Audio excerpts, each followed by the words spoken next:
Hello dear friends, I'm glad to welcome everyone watching Sotnik-TV this moment. It's November 30th, 2019. We're streaming live. It's 7:16 PM Moscow time. 80 years ago, on November 30th, 1939, the USSR, led by Stalin, intruded into Finland.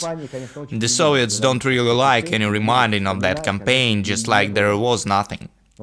As Finns kicked the Red Army ass back then, leaving around 127,000 Soviets killed. Sure, Finland had to sacrifice a part of its border territory, yet the country has stood. And modern Helsinki doesn't look like the former Königsberg, when Russian world or Soviet heaven came there triumphantly. Soviets usually declare that the USSR has never attacked anyone. But when you call out Finnish campaign, that stuns them right away. They start bleating something like "such were the times", that is an old story and the Finns had it coming. They don't know history and would rather broadcast some separate convenient dates, overwriting even the modern history according to the eyebrow leader, or the traced leader, or the drunk leader, or the bold one.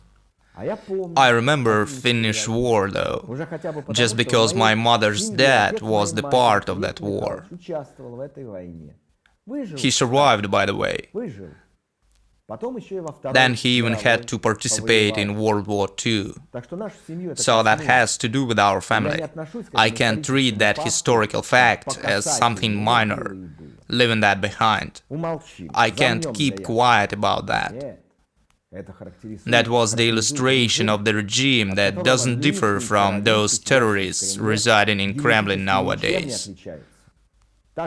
That was the same special service gang, yet Stalin used his pipe for smoking and they are using their pipes for oil.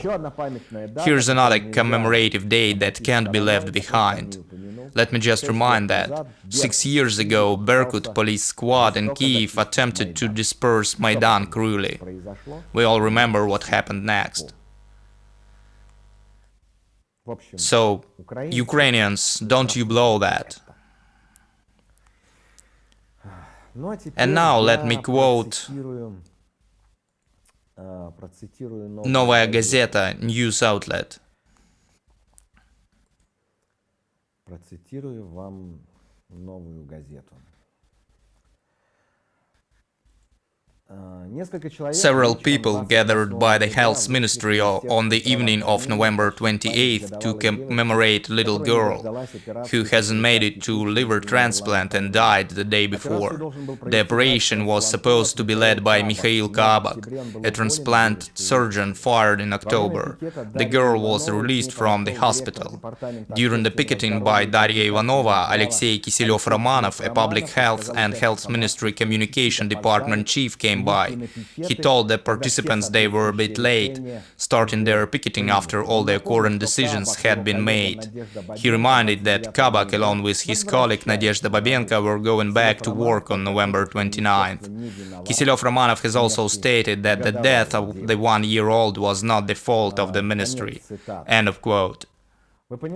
As you understand, they don't want to take the responsibility, running away from it, saying they have returned the doctors, claiming to have nothing to do with the death of the girl.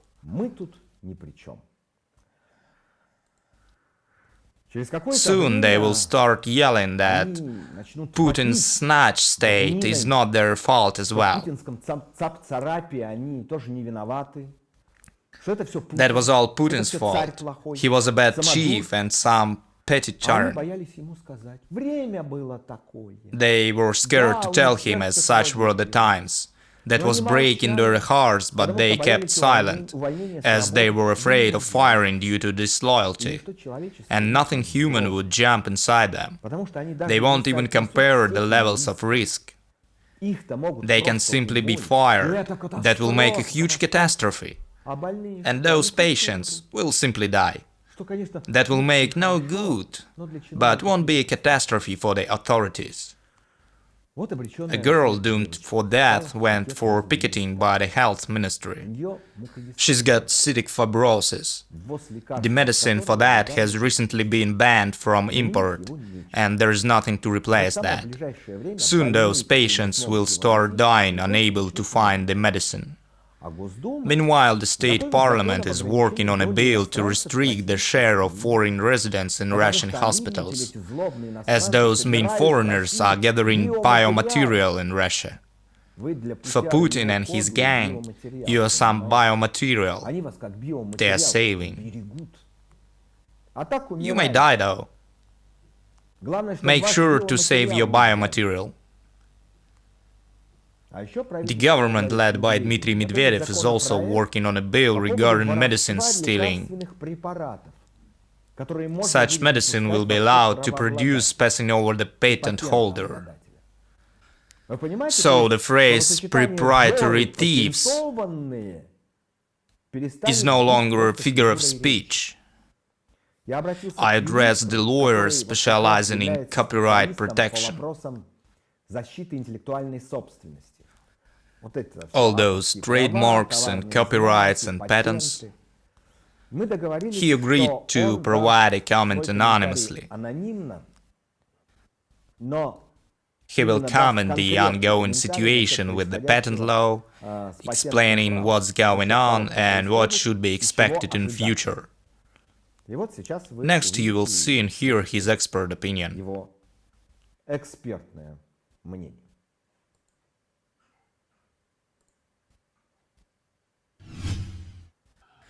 Regarding the last news about the patent medicine forced licensing,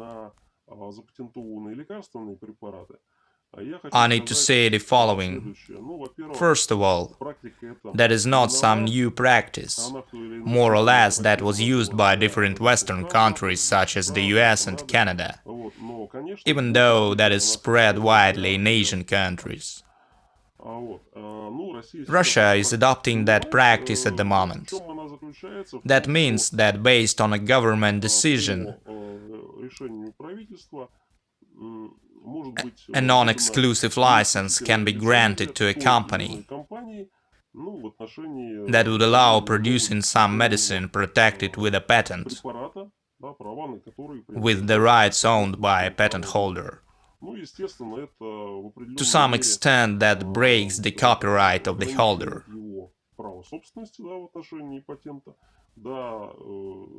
Such license won't be free.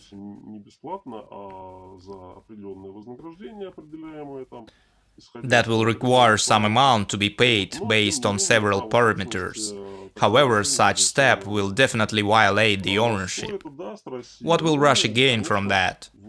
In the medium run, that will save the few budget means that by some unthinkable accident are still being provided for medicine rather than for some special services. That will make the economy. The negative consequences of such step, as I see those, are the following. First of all, that will significantly lower the investment appeal of Russia in the eyes of major pharmacy companies. That will also make the major pharmacy companies use any means to prevent the copying of numerous new and used medical products on the territory of Russia.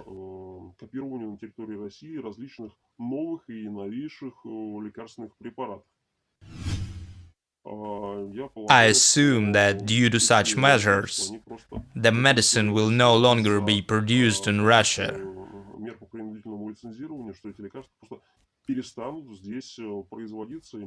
forcing us to import that from abroad only. In fact, the procedure of the forced licensing means the legalization of the processes ongoing in Russia for quite a long time. Having a huge desire and huge money, one can do things with many patents and copyrights in Russia. One may stop the law protection of those or register something that can't be registered, as the trademark office in Russia is totally corrupt, and the trademark court, being the authority the trademark office can appeal to, is a bit less corrupt entity. Nevertheless, any practicing lawyer knows the prices. According to my information, the amount of the last bribe given within a case of a well-known trademark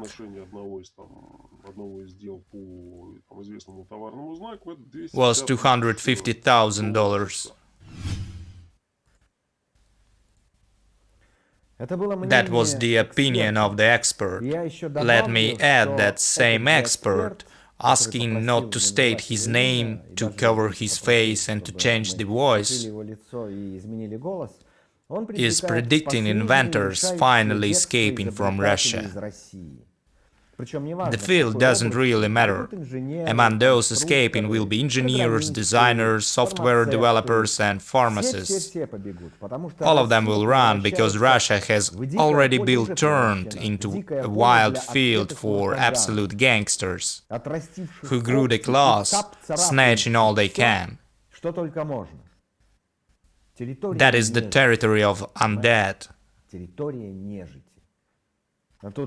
They are asking me in chat, what does undead mean?